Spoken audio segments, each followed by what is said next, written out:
Welcome back to the deep dive. Today we are doing something a little different. We aren't just opening a book. We are stepping into a specific ecosystem. A whole climate, really. Yes, exactly. I want you to imagine you are buttoning up a heavy wool coat, you're lighting a lantern, and you are stepping out into the absolute wildest, windiest landscape in the history of English literature. Oh, yeah. We are talking about the first 7 chapters of Emily Bronte's Wuthering Heights. And when you say windy, you mean that in a very literal, almost aggressive sense? I do. The wind is practically a character in this book. It is. In fact, before we even meet a single human being, we have to deal with that title, Wuthering. Right. It sounds romantic, maybe a bit poetic, but it's actually a technical term in the region, isn't it? It's not just a cool name, it's a warning label. Exactly. A warning label. I love that. In the Yorkshire dialect, wuthering is a provincial adjective. It specifically describes the atmospheric tumult, the turbulent weather that the station or the house is constantly exposed to. So it's not just a pleasant breeze. No. It implies a kind of violent, suffocating storminess. It's a landscape that is actively trying to scour you off the face of the earth. And the house itself is built like a fortress to withstand it. But before we knock on that door, let's set the mission for this deep dive. Okay. Because we aren't just summarizing a Gothic romance here. We have a stack of sources, the novel itself, of course, but also biographical notices by Charlotte Brontë, the 1850 preface she wrote, and a modern critical introduction by Daphne Merkin. And our goal is to use those sources to answer a specific question. Why was this book considered irreclaimably monstrous when it was released in 1847? Monstrous is such a heavy word. It is, but that was the consensus. Yeah. Critics were genuinely horrified. They didn't know what to do with it. They couldn't categorize it. Not at all. Yeah. So we're going to look at the structure of the story, which is this fascinating Russian doll setup, and the history of the author, to figure out why this story of revenge and thwarted passion just broke all the rules. I love that Russian doll comparison. It's so perfect for this book. It's a story wrapped in a mystery inside a diary. Played by a housekeeper to a stranger about people who are largely dead or dying. We are so many layers removed from the actual truth, you know? Yeah. And that's part of what makes it so unsettling. So let's start with that first layer of the doll, the author, or should I say the mysterious Elspeth. Right. Because when this book first dropped, nobody knew Emily Brontë wrote it. That's right. It was published in 1847 under the pseudonym Elspeth. And you have to understand the literary landscape of that year. It was a huge year for the Bells. It was. You had Jane Eyre publishing under the name Currer Bell. Yeah. You had Agnes Grey by Axon Bell. And then Wuthering Heights by Elspeth. Bell. Those mysterious bells. The public and the critics were just scrambling. They were asking, are these 3 brothers? Is it one prolific person writing in different styles? Is it a man? Is it a woman? And based on the content of Wuthering Heights, the general consensus was, Definitely a man. oh, absolutely. And not just a man, but a specific kind of man. A rough, likely uneducated, very angry man. The writing was seen as too brutal, too visceral to be the product of a Victorian woman's mind. Which is just hilarious in hindsight, considering it was the Brontë sisters, Charlotte, Emily, and Anne, sitting around their parsonage table writing these masterpieces. But they used the names on purpose. They did. Yeah. We have the biographical notice in our source stack written by Charlotte Brontë years later. She admits they chose ambiguous names, not distinctly male, but not female either, because they had a vague impression that authoresses are liable to be looked on with prejudice. That is such a polite British way of saying if they knew we were women, they would dismiss us immediately. Precisely. Yeah. She talks about how critics would often use personality as a weapon against female writers, or they would offer this condescending flattery that wasn't true praise. So they hid. They hid. But the reaction to Wuthering Heights specifically, it went beyond just who is this. It was visceral revulsion. I have some of the quotes here from the reception history, and they are wild. We think of this book now as a classic romance, maybe the ultimate romance. But listen to this. One reviewer called it a compound of vulgar depravity and unnatural horrors. Vulgar depravity. I mean, that implies something dirty, something morally corrupt. Not just scary, but wrong. Exactly. And then there's this one, which might be the meanest book review I've ever read in my life. A reviewer suggested that the author, remember, they think this is a man should have committed suicide before finishing chapter 12. That is just, it's shockingly harsh. You should have died before you wrote this. It speaks to just how much this book violated the norms of the time. Yeah. You have to remember, the Victorians wanted moral instruction. Right. They wanted literature to teach you how to be a good person. They wanted clear heroes and villains. And Emily Brontë gave them Heathcliff. She gave them Heathcliff. Yeah. And Catherine. She gave them a world where the bad people don't necessarily get punished, and the good people, if there are any, are weak and ineffectual.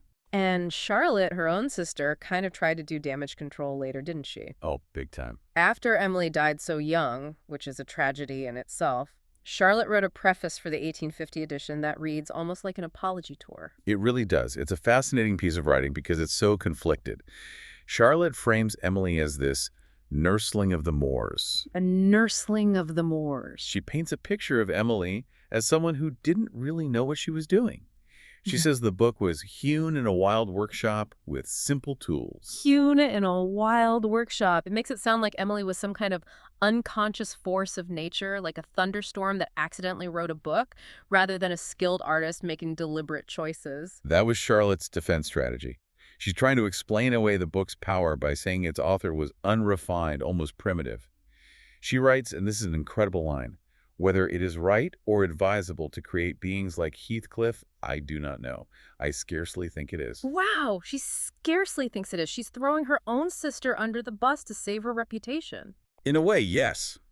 She's essentially telling the polite London society, look, my sister grew up in isolation in Yorkshire. She didn't know much about the civilized world, so please forgive her for creating this monster. It's protective, but also kind of patronizing. Very. But it gives us a huge clue about the novel's power. Daphne Merkin, in the introduction to the text we're looking at, calls the novel a fever dream. She says it vanishes into its own delirious origins. I like that. A fever dream. And she argues that the central question isn't the plot, which is incredibly confusing with all the similar names and generations. Oh, it's so confusing. The real question is the why. Why is the passion so destructive? Why can't Heathcliff let go? It's a concept of the transgressive, right? The idea that this book speaks for unreasonable passion against civilized sense. Exactly. And that conflict between the wild, unreasonable passion and the civilized, polite society is exactly where the book opens. Well, So let's button that coat back up and jump into the text itself. 1801, Chapter 1. enter Mr. Lockwood. Our narrator. Or at least the first layer of the Russian doll. And honestly, can we just talk about Lockwood for a second? Because if you read closely, this guy is kind of a doofus. He really is, and that's important. Lockwood is the outsider. He's a city guy. He's pretentious. He rents Thrushcross Grange, the fancy house down in the valley, and he decides to ride up to Wuthering Heights to visit his landlord, Mr. Heathcliff. And he thinks he's going to find a kindred spirit. He has this whole monologue in his head. He calls Wuthering Heights a perfect misanthropist's heaven. Yeah, he says he and Heathcliff are a suitable pair to divide the desolation between us. He's projecting this romantic Byron-esque idea of solitude onto the place. He thinks he's in a brooding romance novel. And he is completely, utterly misreading the room. From the very first second. He calls Heathcliff a capital fellow and describes him as a gentleman in dress, even though he looks like a dark-skinned gypsy.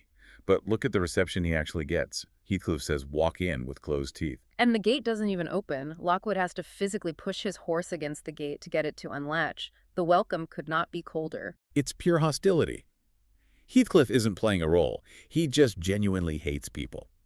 And once Lockwood gets inside, the house is, well, it's a fortress. Describe it. It's not a cozy country home. No.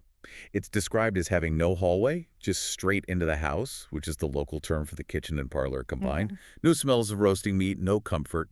Just immense pewter dishes, silver jugs, and villainous old guns above the chimney. It's grim. And then there are the inhabitants. It's like a cast of characters from a nightmare sitcom. You have Joseph, the servant. Oh, Joseph, the vinegar-faced old man. He is such a crucial piece of the atmosphere. He represents this harsh, judgmental, religious fanaticism. The worst kind. The absolute worst. He's constantly grumbling curses under his breath, preaching about the broad way to destruction.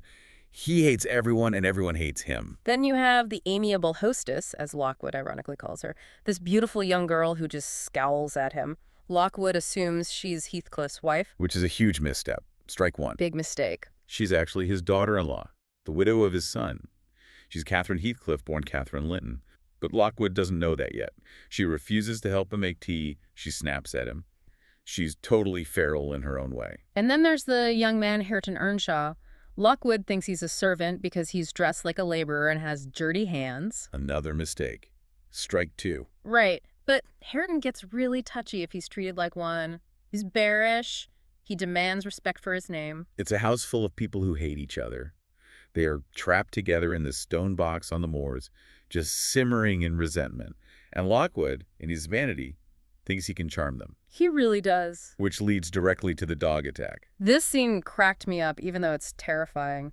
Lockwood is left alone with a bunch of dogs, including a huge pointer named Juno. He starts winking and making faces at them. Which, as anyone who knows dogs, especially working dogs, can tell you, is a sign of aggression. You don't stare down a strange dog. No, it's the worst thing you can do.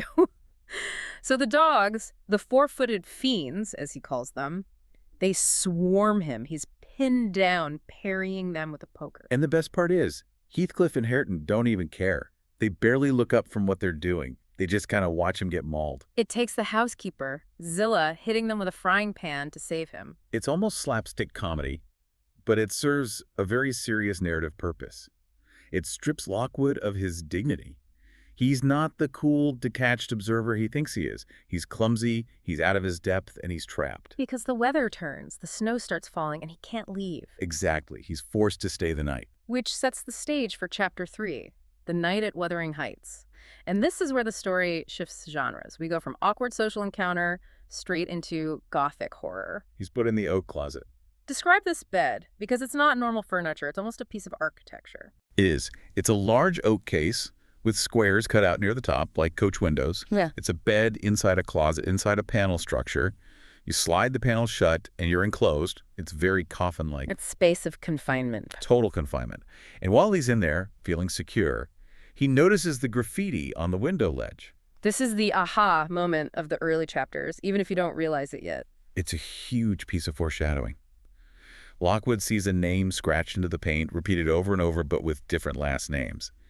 Catherine Earnshaw, Catherine Heathcliff, Catherine Linton. It's the entire plot of the book in 3 names. It is. It's the whole genealogical conflict right there. She starts as an Earnshaw, wants to be a Linton, but is legally and emotionally tied to Heathcliff. It's a cycle of identity. And Lockwood, just casually reading this graffiti, starts to fall asleep. But before he does, he starts reading the books piled on the ledge. The diaries. Yes, Catherine's diaries. Well, sort of.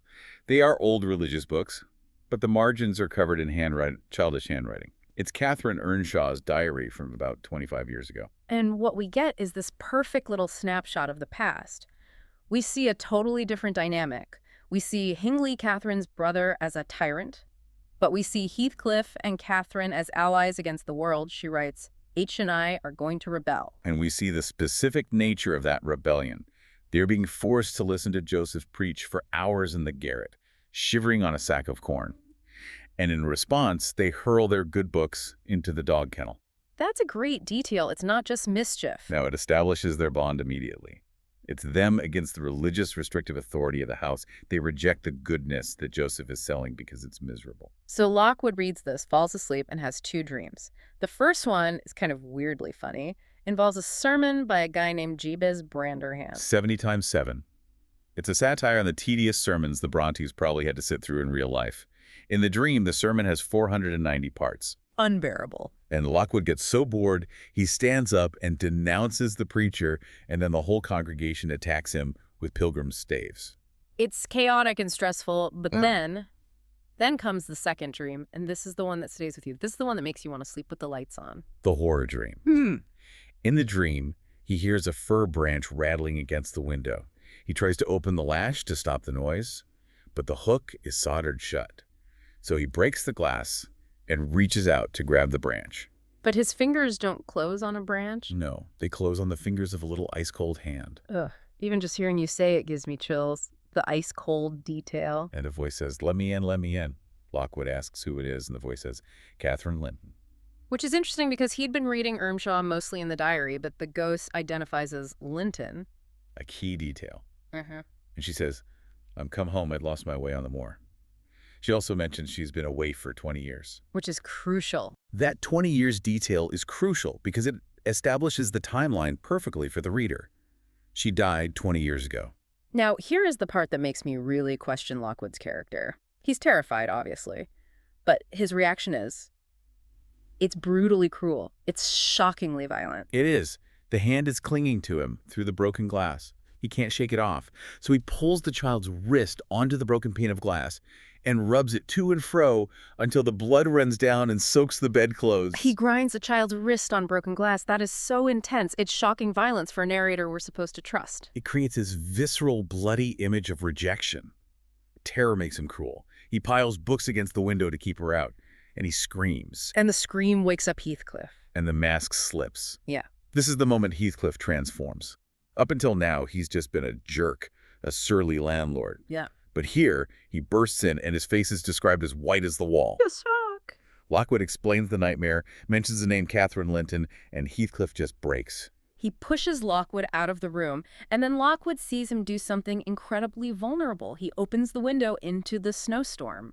He opens the window that Lockwood was so terrified of. And he sobs, come in, Kathy, do come. Oh, do once more. Oh, my heart's darling. Hear me this time. It's heartbreaking. It is. Because Lockwood treated the ghost as a horror to be kept out. Heathcliff welcomes the haunting. He begs for it. He's desperate for that connection, even if it's a ghost. It completely changes how we view him. He's not just a brute. He's a tortured soul. So Lockwood, sufficiently freaked out, decides he needs to know the history of this place. He goes back to Thrushcross Grange, gets sick, probably from the walk in the snow, and asks his housekeeper, Nellie Dean, to spill the tea. And Nellie Dean is the perfect narrative device here. She's not just a fly on the wall. She grew up with them. She has opinions. She sure does. She tells Lockwood, I did not like, regarding Heathcliff.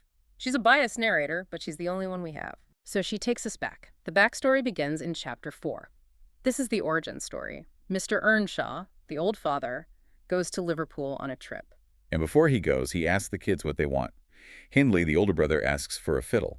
Catherine, who is about 6, asks for a whip. A whip? That tells you everything about Catherine right there. She's not asking for a doll. She wants control. She wants power. She does. She's a wild, wicked slip. But when Mr. Earnshaw comes back, the gifts are crushed or lost. The fiddle is crushed in his greatcoat. The whip is lost. Instead, he opens his coat and reveals a dirty, ragged, black-haired child. Heathcliff. A gift of God, Earnshaw calls him, though he says it's dark, almost as if it came from the devil. And the family's reaction is immediate rejection. Mrs. Earnshaw wants to fling it out. Nellie, our narrator, puts it on a landing like a piece of luggage. They refer to Heathcliff as it. Dehumanizing him from the start. And they name him Heathcliff. It serves as both his first and last name. It's just Heathcliff. Just Heathcliff. And it was the name of a son of theirs who died in childhood. So right away, he's a replacement. He's filling a ghost's shoes. He has no identity of his own. It brings up that cuckoo in the nest metaphor. Exactly. A cuckoo bird lays its egg in another bird's nest, and the baby cuckoo pushes the other chicks out. Heathcliff breeds bad feeling just by existing. The father, Mr. Earnshaw, becomes obsessed with him, favoring him over his own son, Hindley. Which naturally makes Hindley hate Heathcliff. It's a recipe for disaster. Of course. Hindley sees Heathcliff as a usurper. He beats him. But here's the interesting thing about young Heathcliff. He's not just a passive victim. He's not a martyr. Right, the Colt incident, this really stood out to me. It shows he's calculating even as a child. Yes. Mr. Earnshaw buys 2 colts. Heathcliff takes the handsome one, but it goes lame. So he goes to Hindley and says, you must exchange horses with me. And when Hindley refuses, Heathcliff essentially blackmails him. He says, if you don't, I'll tell your father about the 3 thrashings you've given me this week and show him my arm. He knows his power.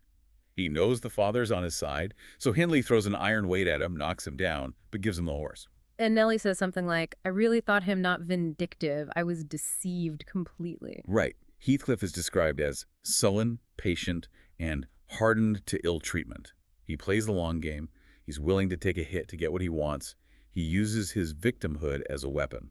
So Mr. Earnshaw declines. He gets old, peevish, and the household dynamic just gets more and more toxic. You have Joseph the servant constantly poisoning the father's mind with religious fanaticism, painting Hindley as a reprobate, and Catherine and Heathcliff as wicked. And Catherine. Yeah. She's a handful. Nellie calls her a wild, wicked slip. She's bold, she's saucy, she likes to provoke her father. She's the definition of difficult in the Victorian sense. But she's also deeply loving. There's that scene where the father dies. It's actually quite beautiful in the midst of all this tension. It is. It's very quiet. He dies in his chair while Catherine is leaning on his knee, singing to him. And when the children realize he's gone, they cry this heartbreaking cry. But later... Later, Nellie finds them in their room, comforting each other with better thoughts than I could have hit on. They are isolated, but they are united. It's us against the world. But the world is about to hit back. Chapter 6. The funeral happens and Hindley returns. But he's not alone. He brings a wife. Frances. Who is terrified of death. Yeah. A nice bit of foreshadowing there. A huge bit, yes. She has consumption, she's coughing. But more importantly for the plot, Hindley is now the master. The father is dead. And the first thing Hindley does is degrade Heathcliff. He sends him to the kitchen, stops his education, makes him work outdoors. He tries to turn Heathcliff into a servant, a brute. He wants to put Heathcliff back in his place, which Hindley believes is the gutter. But this is key. At first, it doesn't work, because Heathcliff has Catherine. Yes. And their bond is stronger than the abuse. They run wild. They are rude as savages. They skip church to play on the moors. They don't care about the abuse as long as they have each other. Ideally, they would have just stayed like that forever. Just two wild kids running on the cliffs. But that's not how society works. No. And then comes the raid on Thrushcross Grange. And this is the pivot point of the entire first section of the book. It's the moment the Garden of Eden is breached. So paint the scene for us. They sneak over to the Grange, the Lintons' estate, to spy on them. And the contrast is stark. Wuthering Heights is dark, rough, stone floors, guns on the wall, roaring fires. Thrushcross Grange is described as carpeted with crimson, with gold borders and shimmering glass drops from a chandelier. It's light, it's soft, it's expensive, it's a different planet. It's civilization. It's everything Wuthering Heights isn't. And what do they see through the window? They see Edgar and Isabella Linton, the rich kids, crying over a puppy. They are fighting over who gets to hold a heap of warm hair. They are tearing the puppy apart in their selfishness. And Heathcliff despises them. He calls them idiots. He says, I wouldn't exchange my life for theirs. He sees their luxury as a trap. He sees their softness as weakness. But then they get caught. Skulker, the bulldog, attacks. And he bites Catherine's ankle. He seizes her, Yeah. and the Lintons come out. And here's where the class divide slams down like a guillotine. It's brutal. They take Catherine in. Why? Because she's Miss Earnshaw. Exactly. Because she's a young lady. Yep. Even if she's been running wild, she has the name, the status. But Heathcliff. Heathcliff is a gypsy, a lascar, a castaway. Yeah. They judge him purely on his appearance. They call him a wicked boy and quite unfit for a decent house. They kick him out. And Catherine stays for 5 weeks. 5 weeks. That is a lifetime for a teenager. 5 weeks of luxury. 5 weeks of having her hair brushed, wearing fine clothes, not being scolded, eating sweet cakes. And when she returns to Wuthering Heights in Chapter 7, she's transformed. She comes back on a pony, wearing a feathered hat and a long cloth habit. She's careful not to get dirty. She has to hold her skirt up. She's become a lady. And the reunion with Heathcliff is excruciating. She runs to him, kisses him, so the affection is still there. But then she pulls back and laughs. She says how very black and cross you look, and you are so dirty. That has to sting. That has to hurt worse than the iron weight Hindley threw at him. It destroys him. Because she's not just commenting on hygiene. She's looking at him through the Lintons' eyes now. She has internalized that dirty equals lesser. She has brought the judgment of the Grange back to the Heights. And Heathcliff's reaction is pure shame and defensive anger. He refuses to shake hands. He says, I shall be as dirty as I please. He retreats into that identity. He knows he's lost her, or at least he feels the distance opening up between them. Nellie Dean, bless her heart, tries to fix it. She does. It's Christmas time. She tries to help Heathcliff clean up. She gives him this pep talk, telling him maybe his father was an emperor of China and his mother an Indian queen. Which is a sweet moment. Nellie tries to give him a new narrative to be proud of. She tries to build up his self-esteem. But it fails. Miserably. Heathcliff tries to be good and join the party, but Hindley banishes him to the kitchen. And Edgar Linton, who is there visiting, makes a comment about Heathcliff's hair. He mocks him. And Heathcliff throws hot applesauce in his face. The applesauce incident. It sounds funny. It's applesauce after all, but it's the breaking point. It's the moment Heathcliff realizes there is no place for him at the table. He is flogged for it. And afterwards, he tells Nellie, I'm trying to settle how I shall pay Hindley back. I don't care how long I wait. I don't care how long I wait. And that is the engine that drives the rest of the novel. That's the vow of revenge. It is. The innocent, or at least the shared rebellion, is over. Heathcliff has decided that if the world is going to treat him like a monster, he will become the monster they fear. He embraces the role. So we've unpacked these first 7 chapters. We've seen the ghost, the diary, the childhood bond, and the separation.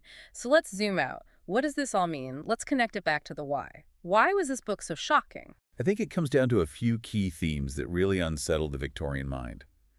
First, there's the contrast between nature and culture. Okay. Wuthering Heights represents raw, elemental, nature stormy, violent, but also free and authentic. Thrushcross Grange represents culture soft, polite, but also hypocritical and weak. And the novel seems to suggest that culture is actually the villain, or at least that it's corrupting. Exactly. Catherine starts dying spiritually the moment she enters Thrushcross Grange. She trades her freedom for a silk dress. That's a terrifying thought for a society that prided itself on civilization and manners. Emily Brontë is saying, your civilization is a cage. And then there's the class aspect, Heathcliff's degradation. It's a brutal critique of the class system. Heathcliff is smart, capable, and feels deeply. But because he has no name and dark skin, he is treated like an animal. And the tragedy is that he internalizes that hatred and reflects it back. The monster is a product of the system that rejects him. And finally, that idea of love as identity. Merkin's introduction mentions the famous line, "I am Heathcliff." We haven't got to that line in the text yet. That's chapter 9, but you can see the foundation of it here in these early chapters. You absolutely see it. You see it in the diary where she writes, H and I are going to rebel. Yeah. You see it when they are comforting each other after the father's death. They aren't just boyfriend and girlfriend in a modern sense. They are the same soul. They're two halves of the same whole. Yes. And Society Hindley, the Lintons, the rules of 19th century England rips that soul in half. It's tragic. It's not romantic in the flowers and chocolate sense. It's romantic in the doom and destruction sense. It is. Yeah. And going back to Charlotte Bronte's preface, remember, she questions whether it was right to create Heathcliff. She calls him a man's shape animated by demon life. Right, a demon. But based on these first chapters, I think the question isn't, is Heathcliff a monster? The question is, who made him a monster? Was it Hindley's abuse? Was it the Lintons' rejection? Or was it just something in his blood like the old man Earnshaw feared? That's the ambiguity Emily Brontë leaves us with. And that ambiguity is what terrified the Victorians. They wanted to know who the bad guy was. Wuthering Heights suggests that the bad guy might be the polite society that creates a Heathcliff. It suggests that we are all complicit. And that is a provocative thought to leave on. One last thing to consider before we go. Go back to Lockwood's nightmare in Chapter 3. The ghost of Catherine says she's been walking the earth for 20 years. Right. I've been a waif for 20 years. Lockwood thinks it's just a nightmare caused by a tree branch rattling. But Heathcliff knows it's real, or he believes it's real.